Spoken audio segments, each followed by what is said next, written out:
Hi there.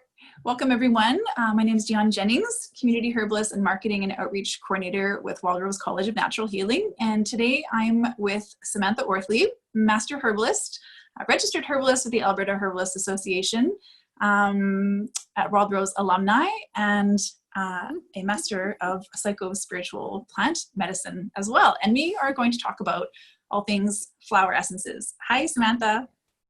Hello. How are you? Thanks for being here today. Yeah, my pleasure. I'm really excited to talk to you today about flower essences, gem essences, sea essences, vibrational medicine, essentially, because I know there's many herbalists that do tend to use these sorts of plant remedies within their practices, but I especially think of you when I think about flower essences and vibrational remedies in particular, because I know that this is a huge focus of your practice, and your practice often looks a little bit different than typical herbalist practice, so to speak. Yeah. So I feel like you're probably going to explain that a little bit as we go along, but I wanted to start off and ask about how it is that you first learned about and started to get really interested in incorporating flower essences in your life and in your practice. Yeah, well, for me, it was when I took the herbal courses and then graduated. I went on and started to explore the flower essences because I wanted to know more about the mental, physical, and emotional together. So I wanted to see, because we're whole beings, and I knew that plants did more than just biochemical. And I wanted to learn a little bit more about the mental, emotional, and spiritual aspects of them. So that's really why I got interested initially, and how I could incorporate that into my practice, because what I was seeing with plants was they were doing much more with people than just the biochemical. So I wanted to stretch my knowledge. Interesting. So do you want to tell us a little bit more about how that looks, or what sort of twigged that area of inquiry in particular? What kinds of things were you seeing? Yeah, sure. Well, so for example, I mean, a good one would be, and I talk a lot about this in my book, because it was how I came to put together chakras and archetypes and work more psycho-spiritually with clients, and because I do believe that everything starts as a spiritual issue and works its way down.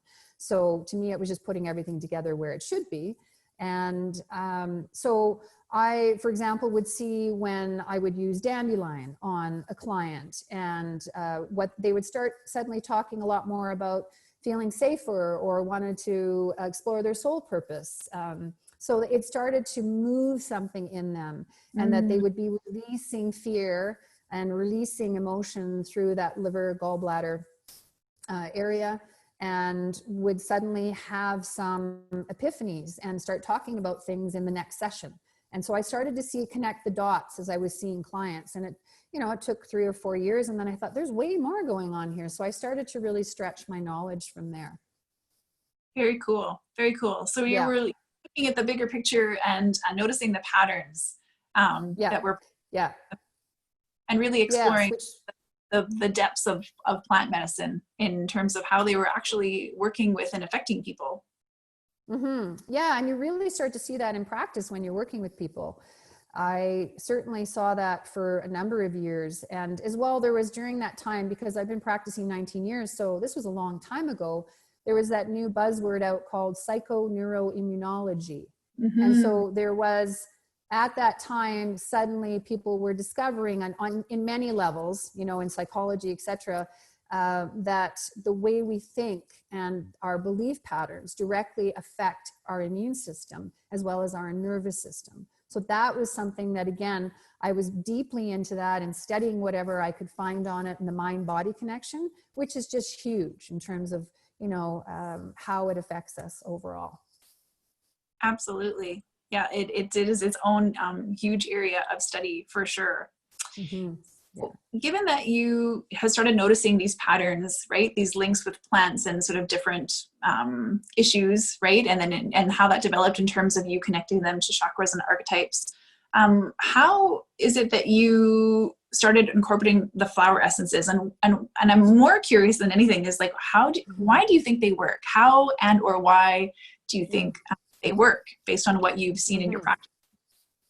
Yes, well, I started, so to answer your first part, so I started to include them either, you give a protocol, the herbal protocol, and then I would give the essences separately. But also then I started to experiment with making what I call herbal elixirs, where I would combine herbals with flower essences or jam essences, sea essences. So I kind of broke the rules because at the time we were told, keep everything separate. It's even with homeopathy, don't mix anything together. And I thought, well, why are we doing that? Because everything's everything. So that makes no sense to me. I'm going to start experimenting with layering things. So that's what I started to do and started to see some really good and results, and then just continued from there in my practice. Very cool. Yeah. And I know I'll put a link to your website under the interview so that people can go and check out your offerings, but you have some really beautiful combinations of elixirs, which incorporate plant tinctures and the flower essences and vibrational remedies, and they're beautiful. So yeah, Oh, I'll put thank that. you. Yeah, sure. Yes, and it's I work archetypally, so it came from sort of an archetypal chakra. It's a framework I created so that I could understand and my clients can understand the journey they were on with their health, and so it really helped it put into perspective for them beyond the physical ailment they had, why they had it, and what we were doing to shift that. So that was a big part of it. And with flower essences, in terms of, to me, how they work, or just even a plant in general, is that like everything's energy, and there's a vibrational field around each of us. And then we are interconnected with that, both at an individual level with each other, and then universally, like there's a universal field. So we interact within that. It's like systems within systems. So when you look at, say, flower essences or gem essences, or I think they're also called gem elixirs, is that they're an aqueous infusion. So you're using fresh flowers or gemstones and sunshine or moon energy, and then you're using that water. It contains that bioenergetic blueprint of an imprint of whatever it is you're putting in there. So that travels through, from what we understand, and again, this is all theory in certain levels, is through the body's acupuncture meridians, right? It's like acupuncture treatment without needles in a way. Right. And so if you're applying it externally or internally, there's these energetic systems, just like, say, the lymph system or the blood, that is carrying that energetic imprint there and then shifting the field. And sometimes, therefore, shifting on a domino effect mentally, emotionally, and sometimes even physically for flower essences or any kind of nature essences, depending. Yeah, that's awesome. That's a really good way to explain it. So thank you for laying it out like that.